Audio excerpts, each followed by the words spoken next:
नमस्कार। ये कहानी है सिंगरौली की।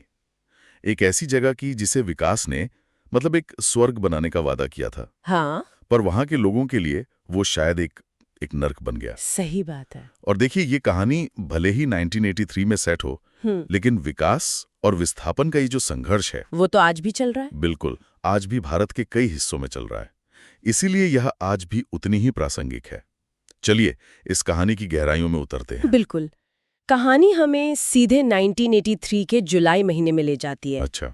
लेखक निर्मल वर्मा मध्य प्रदेश के सिंगरौली इलाके के एक नवा गांव में है। बारिश का मौसम है, चारों तरफ आप सोचे पानी भरा हुआ है, धान की रोपाई चल रही है। जी। माहौल में एक अजीब सी नमी और शांति है। और इसी इलाके में एक छोटा सा गांव है जिसका नाम है अमझर। अमझर का मतलब है आम का झरना। आम का झरना? जी, यानी ऐसी जगह जहां आम के पेड़ इतने हों कि आम झरते रहते हों। एक जमाने में ये गांव अपने आम के पेड़ों के लिए बहुत मशहूर था। लेकिन जब लेखक वहां पहुंचते हैं तो वो देखते हैं कि पिछले 2-3 सालों से ये पेड़ सूख रहे हैं, उन पर फल नहीं लगते। ये तो अजीब बात है। उन्होंने गांव वालों से पूछा और जो जवाब मिला वो दिल दहला देने वाला था। क्या कहा उन्होंने? गांव वालों ने बताया कि जब से सरकार ने अमरौली प्रोजेक्ट नाम की एक औद्योगिक परियोजना के लिए गांव को खाली करने का नोटिस दिया है, तभी से इन पेड़ों ने भी सूखना शुरू कर दिया है। जैसे उन्हें भी पता चल गया हो कि अब यहाँ कोई नहीं रहेगा। कमाल है, मतलब जैसे पेड़ भी इंसानों के दुख में शामिल हो गया हों। बिल्कुल। निर्मल वर्मा इसे एक बहुत शक्तिशाली नाम देते हैं, प्रकृति का मूक सत्याग्रह। वाह, मूक सत्याग्रह मतलब पेड़ों का मौन विरोध। हम हमेशा चिपको आंदोलन की बात करते हैं, जहां इंसानों ने पेड़ों को बचाने के लिए उन्हें गले लगाया था, पर यहाँ तो पेड़ खुद इंसानों के लिए अपनी जान दे रहे हैं। ये तो उस रिश्ते का एक बिल्कुल अलग ही पहलू है। सही कहा। ये प्रकृति और इंसान के उस गहरे अनदेखे रिश्ते को दिखाता है, जहां एक का दुख दूसरे का दुख बन जाता है। हाँ, लेखक इसी सोच में डूबे आगे बढ़ते हैं और उन्हें एक ऐसा दृश्य दिखता है जो उनके जहन में हमेशा के लिए बस जाता है। कैसा दृश्य? वो देखते हैं कि पानी से लबालब भरे धान के खेतों में गांव की औरतें एक कतार में झुकी हुई हैं और चुपचाप धान के पौधे रोप रही हैं। अच्छा। लेखक लिखते हैं कि वो दृश्य इतना शांत, इतना पवित्र था, जैसे कोई प्रार्थना चल रही हो। उन औरतों के चेहरे पर कोई डर या बेचैनी नहीं थी, बस लेखक को देखकर एक हल्की सी हैरानी थी। एक बहुत ही सुंदर और स्थिर तस्वीर, पर लेखक को वो कड़वी सच्चाई पता थी जो इस तस्वीर के पीछे छिपी थी। क्या थी वो सच्चाई? उन्हें पता था कि ये हरियाली, ये शांति, ये सब कुछ अस्थायी है। कुछ ही महीनों में सरकारी बुलडोजर आएंगे और इस पूरी जमीन को मलबे के ढेर में बदल देंगे। यहाँ एक बड़ी सी औद्योगिक कॉलोनी बनेगी। और वो औरतें, उनका क्या होगा?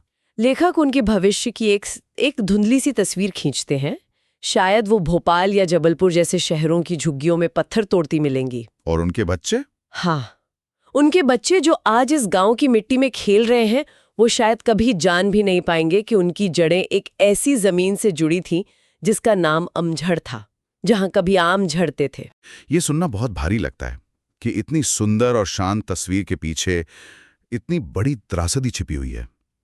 यहीं पे शायद लेखक उन लोगों की बात करते हैं जिन्हें वो आधुनिक भारत के नए शरणार्थी कहते हैं। हाँ, तो ये आधुनिक भारत के नए शरणार्थी कौन हैं?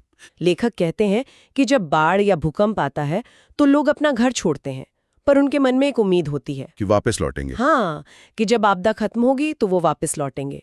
वो विस्थापन अस्थायी होता है, पर जब विकास के नाम पर, औद्योगिकरण के नाम पर आपकी पुश्तैनी जमीन पर एक फैक्ट्री या एक बांध बन जाता है, तो आपके लिए वापसी का कोई रास्ता नहीं बचता। कोई रास्ता नहीं। और सिंगरौली की कहानी इसी त्रासदी का सबसे बड़ा उदाहरण है। सिंगरौली का जिक्र बार बार आ रहा है। जी। लेखक बताते हैं कि कैसे ये पूरा इलाका ही बदल गया। पहले कैसा था ये? लेखक बताते हैं कि पहले सिंगरौली विंध्याचल और कैमूर की पहाड़ियों के बीच बसा एक घना हरा भरा जंगल था। अच्छा। इतना दुर्गम और कटा हुआ इलाका था कि इसे काला पानी के नाम से जाना जाता था, जहां सजा के तौर पर लोगों को भेजा जाता था। काला पानी? जी। यहाँ ज्यादातर आदिवासी और खैरवार जाति के लोग रहते थे जो प्रकृति के साथ मिलकर अपना जीवन जीते थे। तो फिर इतना शांत इलाका अचानक सबका ध्यान कैसे खींचने लगा? ऐसा क्या था वहाँ? जमीन के नीचे छिपी संपदा। अच्छा। जब पता चला कि सिंगरौली की धरती के नीचे कोयले का अथाह भंडार है, तो दिल्ली के नेताओं और बड़े-बड़े उद्योगपतियों की नजरें इस पर गड़ गईं और यहीं से सिंगरौली के लिए उसकी संपदा ही उसका अभिशाप बन गई। ये तो बड़ी विडंबना है। मतलब जिस खजाने से इसका विकास होना चाहिए था, वही उसके विनाश का कारण बन गया। बिल्कुल, विकास की एक ऐसी लहर आई जिसने सब कुछ बहा दिया। रिहंद बांध बना जिससे हजारों गांव डूबे। हजारों गांव। हाँ, फिर नेशनल थर्मल पावर कॉरपोरेशन यानी एनटीपीसी का बहुत बड़ा प्लांट लगा। कोयले की खदानें खुल गईं।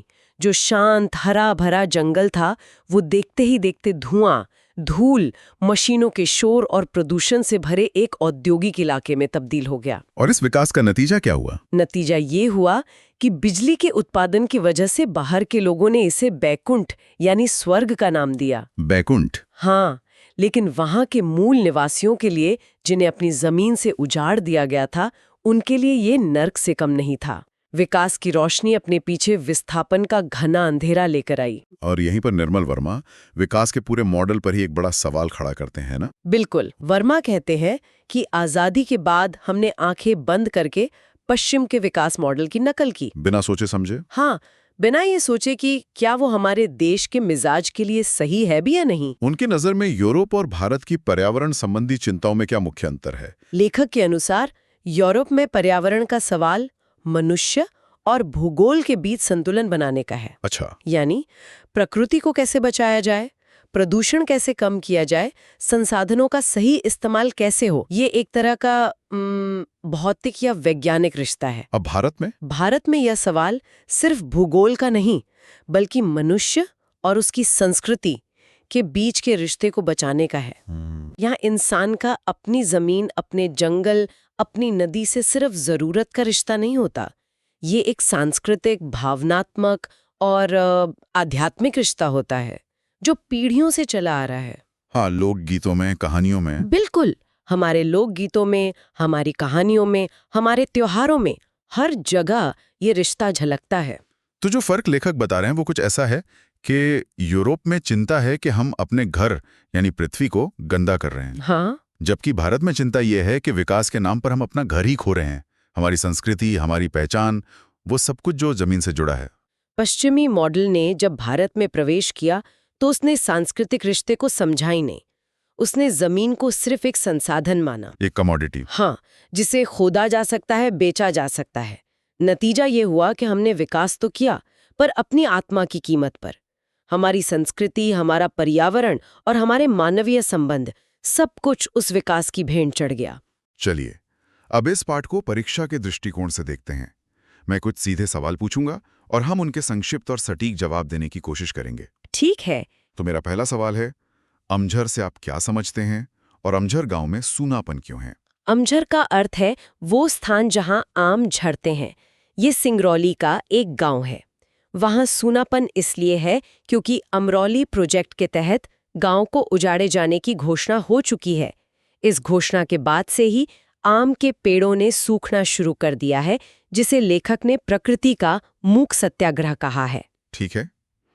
अगला सवाल, आधुनिक भारत के नए शरणार्थी किन्हें कहा गया है? आधुनिक भारत के नए शरणार्थी उन लोगों को कहा गया है जिन्हें औद्योगिकरण या विकास परियोजनाओं के कारण अपनी पुश्तैनी जमीन और घरों से हमेशा के लिए विस्थापित कर दिया गया है। प्राकृतिक आपदा पीड़ितों के विपरीत ये लोग कभी अपने घर वापस नहीं लौट सकते। तीसरा प्रश्न, सिंगरौली के लिए उसकी संपदा ही उसका अभिशाप कैसे बन गई? सिंगरौली में अपार खनिज संपदा यानी कोयला मौजूद थी। इसी संपदा को निकालने के लिए वनों को काटा गया और बड़े बड़े उद्योग लगाए गए। जिस संपदा से उसका विकास होना चाहिए था, उसी के कारण उसका प्राकृतिक सौंदर्य नष्ट हो गया और स्थानीय लोग विस्थापित हो गए। इसलिए संपदा ही अभिशाप बन गई। स्पष्ट है। अब एक और महत्वपूर्ण सवाल, आदमी उजड़ेंगे तो पेड़ जीवित रहकर क्या करेंगे? इस पंक्ति का आशय स्पष्ट कीजिए। यह पंक्ति प्रकृति और मनुष्य के गहरे भावनात्मक संबंध को दर्शाती है। जब अमझर गांव के लोगों के विस्थापित होने की घोषणा हुई तो आम के पेड़ सूखने लगे। इसका आशय है कि प्रकृति भी मनुष्य के दुख को महसूस करती है। जब मनुष्य ही नहीं रहेंगे तो पेड़ों के अस्तित्व का भी कोई अर्थ नहीं रह जाता। दोनों का अस्तित्व एक दूसरे से जुड़ा है। बहुत अच्छे। और आखिरी सवाल, एक पंक्ति है, लेखक के अनुसार यूरोप और भारत की पर्यावरण संबंधी चिंताओं में क्या अंतर है? लेखक के अनुसार यूरोप में पर्यावरण का प्रश्न मनुष्य और भूगोल के बीच संतुलन का है, जबकि भारत में यह प्रश्न मनुष्य और उसकी संस्कृति के बीच के पारंपरिक संबंध को बचाने का है, क्योंकि यहाँ लोग अपनी जमीन से सिर्फ भौतिक रूप से नहीं बल्कि सांस्कृतिक और भावनात्मक रूप से भी जुड़े होते हैं। तो इस पूरी बातचीत का सार ये है कि निर्मल वर्मा की जहां कोई वापसी नहीं सिर्फ एक गांव के उजड़ने की कहानी नहीं है। बिल्कुल नहीं। ये आधुनिक भारत के विकास के मॉडल पर एक गहरा चिंतन है। यह हमसे पूछती है कि प्रगति की दौड़ में कहीं हम उन मानवीय मूल्यों और सांस्कृतिक जड़ों को तो नहीं खो रहे हैं जो हमारी असली पहचान है। बिल्कुल। यह कहानी हमें अमझर के मूक सत्याग्रह से लेकर सिंगरौली के बैकुंठ बनने की विडंबना तक हर कदम पर सोचने को मजबूर करती है।